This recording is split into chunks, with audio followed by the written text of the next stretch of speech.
Commissioner city police CV आनंद ने बताया कि पुलिस ने आदि सारिक सलीम को गिरफ्तार किया है, जिसने 30 साल में 161 सरक़े की वारदातें अंजाम दी हैं। सलीम साकिन फतेह दरवाजा के खिलाफ पीडी एक्ट भी लगाया गया था, लेकिन उसके बावजूद उसने अपनी सरगर्मियां जारी रखी और बालापुर, पहाड़ी शरीफ, बहादुरपुरा और फलकनुमा में 4 माह में 31 सरक़े की वारदातें अंजाम दी। पुलिस ने उसे भी गिरफ्तार किया और उसके कब्जे से 18.5 लाख मालियत के सोने के 29 तोला जेवरात और 1.5 किलो चांदी जब्त कर ली। उन्होंने साथ ही बताया कि पुलिस ने मलकपेट पुलिस हदूद में अनुराधा नामी खातून के कटे हुए सर मिलने और उसको कत्ल के मामले को भी हल कर लिया, जिसके जिस्म के टुकड़े करने वाले मुलजिम शौहर को भी पुलिस ने गिरफ्तार कर लिया है।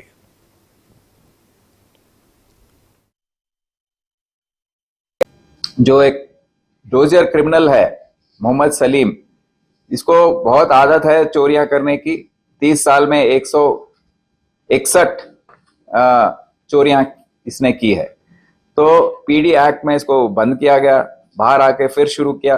फतेह दरवाजा कुमारीवाड़े में रहता है। आने के बाद बालापुर, पहाड़ी शरीफ, बहादुरपुरा और फलकनुमा में करीब 13 केस ये किया है 4 महीने में, और 18.5 लाख का रिकवरी, 29 तोलास गोल्ड, 1.5 केजी सिल्वर, इतना रिकवरी ये फलकनुमा के इंस्पेक्टर राघवेंद्र और साउथ जोन डीसीपी साई चैतन्य के टीम ने इसको पकड़कर रिकवरी किया है। ये बहुत अच्छा काम है। इतने केसेस आज डिटेक्ट हुए हैं। इसके साथ साथ मैं मलकपेट में जो केस हुआ अनुराधा का, उसका सर कटा हुआ मिला था, वो भी ब्लाइंड केस है।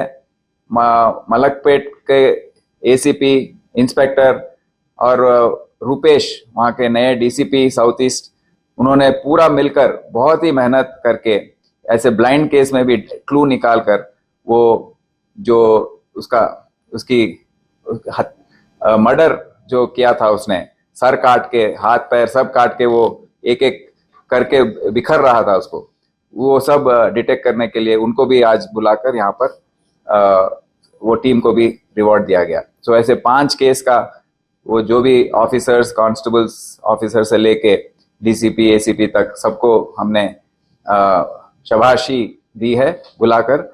और आगे चल के जो केसेस हैदराबाद सिटी पुलिस में रिपोर्ट होती हैं, उसको बहुत ही अच्छी तरीके से इन्वेस्टिगेट